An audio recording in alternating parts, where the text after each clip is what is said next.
तो इसको most important भी डाल लो, पेपर में पूछ ली जाती है। दो तरीके से क्वेश्चन बन जाता है। पहला जो तरीका है state and prove Lagrange mean value theorem, और जो दूसरा तरीका है क्वेश्चन जो इसका स्टेटमेंट लिखवाएंगे वही क्वेश्चन बनकर आ जाता है, तो आपको समझ लेना है। तो यहां पर स्टेटमेंट लिख लो इसका,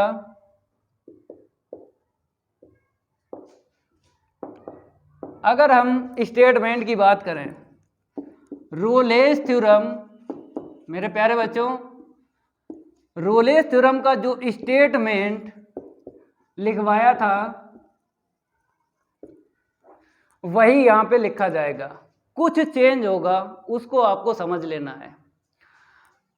तो आपको लिख लेना है इसका स्टेटमेंट, रोलेस थ्योरम में 7 फंक्शन लिखवाए थे वही यहां पे लिखना है। तो लिख लो if f(x) is a polynomial comma rational expression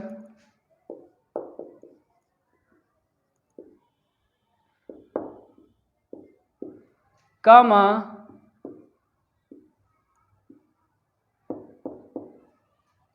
logarithmic comma exponential comma sine comma cosine, आगे लिख लो एंड यूनिक फंक्शन। अब यहां पे गिन लो 7 फंक्शन है जो रोलेस थ्योरम के स्टेटमेंट में लिखवाए थे, 1 2 3 4 5 6 7। पिछली क्लास में एक बच्चे की कमेंट आई थी, कमेंट में लिखा था कि सर ये जो 7 फंक्शन है इसके बारे में बता दीजिए। देख लो, पॉलिनोमियल को बोलते हैं बहुपद, रेशनल एक्सप्रेशन को बोलते हैं परिमेयकरण, परिमेय व्यंजक, अंश बटे हर में जो व्यंजक होते हैं उसको बोलते हैं रेशनल एक्सप्रेशन। लॉगरिथमिक फंक्शन जिसमें लॉग हो, एक्सपोनेंशियल आपको पता है ई की पावर में x है, ई की पावर में x² है, इस टाइप के फंक्शन को एक्सपोनेंशियल फंक्शन बोलते हैं। साइन जिसमें साइन हो, जैसे साइन 2x + 1, साइन 3x + 1, मतलब साइन होना चाहिए, एंगल कुछ भी हो। कोसाइन फंक्शन जिसमें कोस हो, एंगल कुछ भी हो। अब आ जाइए यूनिक फंक्शन। यूनिक का मतलब ये होता है जो रूट वाले होते हैं ना, जैसे x² - 5, x³ प्लस का 3x माइनस का 2, ये रूट वाले जो फंक्शन होते हैं इनको बोलते हैं यूनिक फंक्शन, क्योंकि ये 2 वैल्यू देते हैं। अगर हम बात करें √4 की +-2, समझ गए, इसको समझ लो। यूनिक आपको पता ही है, कॉमन, 2 हो उनमें क्या हो, कॉमन हो, जैसे +-2, समझ गए। तो यूनिक फंक्शन जो रूट वाले होते हैं उनको बोलते हैं। अब देख लो, जो रोलेस थ्योरम के स्टेटमेंट में लिखवाया था वही है, तो रटना नहीं पड़ेगा आपको समझ लेना है। 7 फंक्शन पर ही काम होगा, चाहे कोची मीन वैल्यू थ्योरम की बात करें, चाहे रोलेस थ्योरम की बात करें, या फिर लैग्रेंज मीन वैल्यू थ्योरम की बात करें। अब कंडीशन लिखवाते हैं, यहां पे लिख लो देन नंबर फर्स्ट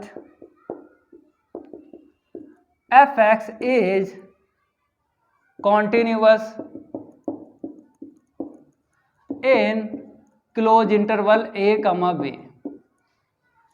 कॉन्टिन्यूअस के लिए क्लोज इंटरवल लेना पड़ता है।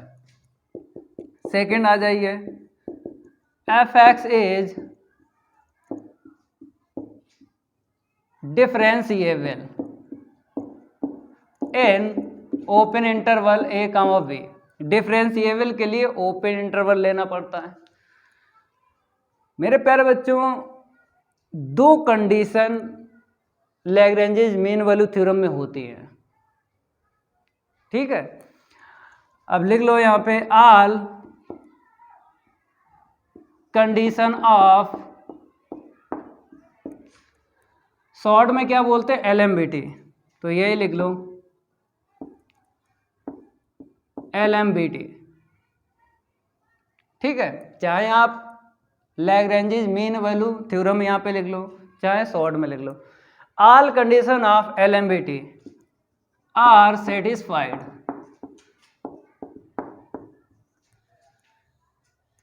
दो कंडीशन जब सेटिस्फाइड हो जाती हैं तब आपको सी की वैल्यू निकालना है यहाँ पे। जैसे रोलेस थ्योरम में तीन कंडीशन जब सेटिस्फाइड हो जाती हैं तभी सी की वैल्यू निकलती है, ऐसे ही यहाँ पर है लैग्रेंजेस मीन वैल्यू थ्योरम में, दो कंडीशन अगर सेटिस्फाइड हो जाती हैं तब आपको सी की वैल्यू निकालना है। तो फार्मूला लिख देते हैं, आपको ध्यान रखना है। तो यहाँ पे देख लो F dash c equal f b minus का एफ ए अपान में बी माइनस ए। जैसे रोलेस थ्योरम की अगर बात करें तो वहाँ पे फार्मूला था सी की वैल्यू निकालने के लिए ये वाला, इसको आपको समझना है कि किसमें कौन सा फार्मूला है सी की वैल्यू निकालने के लिए। अब यहाँ पे आपको समझाते हैं। जैसे नीचे b माइनस ए है, b माइनस ए की आंसर शीट जो निकलेगी ऑलवेज पॉजिटिव निकलेगी। जब भी आप c की वैल्यू निकालो तो इतना ध्यान रखना, नीचे जो b माइनस ए की वैल्यू होगी वो पॉजिटिव में निकलेगी, कभी भी निगेटिव में नहीं निकल सकती है नीचे वाली आंसर शीट, इतना ध्यान रखना है। स्टेटमेंट क्लियर हुआ? कमेंट जरूर किया करो। अगर नए स्टूडेंट हो, चैनल सब्सक्राइब नहीं किया है, चैनल सब्सक्राइब करने के साथ साथ बेल आइकन जरूर प्रेस कर लेना है, क्योंकि उसमें आपका ही फायदा है। जब भी हम नई क्लास लाएंगे तो नोटिफिकेशन यूट्यूब द्वारा रैपिड फायर की तरह आपको मिलेगा। अब इसका प्रूफ करवाते हैं, इसको रफ करेंगे, इतना आपको लिख लेना है।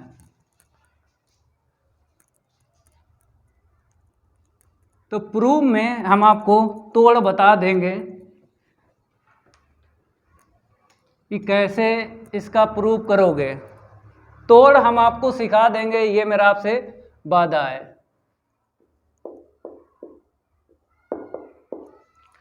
आपको ये ध्यान रखना है एफ डे c equal f b minus का एफ ए अपान में बी माइनस ए, ये आपको प्रूव करना है। इतनी आंसर शीट आपको दिखा देना है, Lagrange's mean value theorem prove हो जाएगी। तो देखो भाई, तो यहां पर एक कंसीडर करेंगे function, consider the function phi x equal f x plus का के एक्स, और यहाँ पे लिख लो interval for every x belongs to close interval a comma b. हमने आपको रोलेस थ्योरम में क्या बताया था, जब क्वेश्चन मिलेंगे या फिर एग्जाम्पल, आपको फंक्शन मिलेगा और एक क्लोज इंटरवल मिलेगा। ऐसे ही यहाँ पे लैग्रेंजेस मीन वैल्यू थ्योरम में फंक्शन मिलेगा और एक क्लोज इंटरवल मिलेगा। क्वेश्चन सॉल्व करो चाहे एग्जाम्पल, तो यहाँ पर हमने एक कंसीडर कर लिया है। क्वेश्चन में आपको मिलेगा, एग्जाम्पल में भी मिलेगा। प्रूव कर रहे हैं तो यहाँ पर कंसीडर तो करना ही पड़ेगा फंक्शन और क्लोज इंटरवल। तो ध्यान रखना है phi x equal f x plus k x, यही आपको कंसीडर करना है, ये फिक्स है फंक्शन। जब आप प्रूव करो इसको तो यही फंक्शन आपको लेना है, ये फिक्स है, समझ गए। अगर हम इसकी बात करें एफ एक्स की, तो एफ एक्स कॉन्टिन्यूअस होगा क्लोज इंटरवल में, जो स्टेटमेंट में लिखाया है। ओपन इंटरवल में डिफरेंशिएबल होगा, जो स्टेटमेंट में लिखाया है इसी के। तो आपको लिख देना है if f x is continuous in close interval a comma b and differentiable in open interval a comma b. अगर ये एफ एक्स कॉन्टिन्यूअस है क्लोज इंटरवल में, डिफरेंशिएबल है ओपन इंटरवल में, तो फाई एक्स को क्या बोलेंगे? फाई एक्स को भी यही बोलेंगे, क्लोज इंटरवल में ये कॉन्टिन्यूअस होगा और ओपन इंटरवल में डिफरेंशिएबल होगा। क्यों बोलेंगे हम आपको बताते हैं। जैसे एफ एक्स तो मिल गया स्टेटमेंट में, जो पहली कंडीशन और दूसरी कंडीशन लिखवाई वही छाप ली एफ एक्स के लिए। जो एफ एक्स के लिए है, अगर के एक्स इसमें प्लस हो रहा है, के एक्स इसमें प्लस हो रहा है, तो फिर भी उस साइड को हम बोलेंगे ये कॉन्टिन्यूअस होगा क्लोज इंटरवल पे और ओपन इंटरवल में डिफरेंशिएबल होगा। तो इसके इक्वल क्या है? फाई एक्स है, तो फाई एक्स भी क्लोज इंटरवल में कॉन्टिन्यूअस होगा और ओपन इंटरवल में डिफरेंशिएबल होगा। समझ गए? क्योंकि इसके इक्वल ये है। नहीं समझ रहे, हम आपको एग्जाम्पल से समझा देते हैं। जैसे हमने ले लिया √2 और यहाँ पे हमने ले लिया 2, ठीक है। अगर मेरे प्यारे बच्चों √2 इरेशनल है, क्या है? √2 इरेशनल है, बोलते हैं अपरिमेय। अगर इसमें कोई रेशनल नंबर अगर प्लस करते हैं तो फिर भी क्या बोलते हैं? इरेशनल ही बोलते हैं, अपरिमेय ही बोलते हैं। अपरिमेय संख्याएं, इरेशनल नंबर, इनकी जानकारी आपको है। तो अगर ये फुट कर इरेशनल है, तो अगर इसमें रेशनल हम प्लस करते हैं फिर भी इरेशनल ही होता है। तो ऐसे ही यहाँ पे अगर ये एफ एक्स कॉन्टिन्यूअस है, डिफरेंशिएबल है, तो इसमें जो प्लस हो रहा वो भी तो होगा कॉन्टिन्यूअस डिफरेंशिएबल। जब होगा तो इसके इक्वल क्या है? फाई एक्स, तो फाई एक्स भी होगा। समझ गए? तो फाई एक्स आपको यहाँ पे लिखना है, देन करके लिखना है, then phi x is also continuous in close interval a comma b and differentiable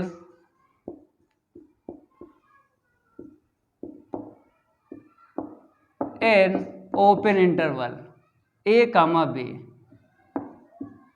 ठीक है, इतना क्लियर हुआ। तो अगर फाई एक्स जो है कॉन्टिन्यूअस है क्लोज इंटरवल में और ओपन इंटरवल में डिफरेंशिएबल है, तो रोलेस थ्योरम की 2 कंडीशन सेटिस्फाइड हो गई फाई एक्स के लिए।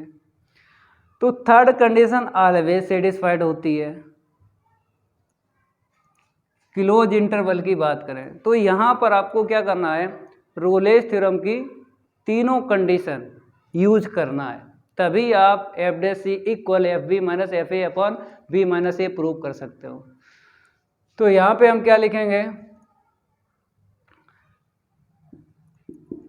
ऑल कंडीशन, यहाँ पे क्या लिखोगे? All condition. और किसके लिए? हम फाई एक्स के लिए बोल रहे हैं, तो यहाँ पे लिख लो फाई एक्स सेटिस्फाई, यहाँ पे क्या लिख लो? सेटिस्फाइड लिख लो। ठीक है, ऐसे करके देखो, जो हम बता रहे हैं उसको आपको समझना है। रफ करके दोबारा लिखते हैं,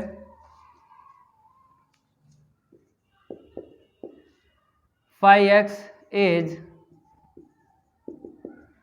सेटिस्फाइड। फाई एक्स जो है सेटिस्फाइड है all condition of Rolle's theorem. तो आपको पता है कि अगर सेटिस्फाइड ये फाई एक्स जो फंक्शन है रोलेज थ्योरम की ऑल कंडीशन पर, तो आप पता है कि यह phi a equal phi b लिख सकते हो, क्योंकि रोलेज थ्योरम में क्या होता है, थर्ड कंडीशन में यही होता है, f a equal f b. लेकिन आपने फाई एक्स के लिए बोला है तो phi a equal phi b लिखना है। अब देखो यहाँ पे, यहाँ से आपको क्या करना है, वैल्यू निकालना है फाई ए की। रखो तो क्या मिलेगा, एफ ए और यहाँ पे के ए इक्वल में फाई बी की वैल्यू निकालो यहाँ से, एफ बी और प्लस का के बी। अब यहाँ से के की वैल्यू निकालना है, इसको इस साइड लाएंगे तो के ए माइनस का k b equal f b minus का, इसको उस साइड लेके जाएंगे, एफ ए मिलेगा। यहीं पे सॉल्व करवाते हैं। अब यहाँ पे क्या करो, माइनस का के कॉमन ले लो, क्योंकि बी आपको पहले लिखना है। जैसे यहाँ पे बी पहले ए बाद में, ऐसे यहाँ पे बी पहले ए बाद में, तो माइनस का के कॉमन लेना है, ठीक है।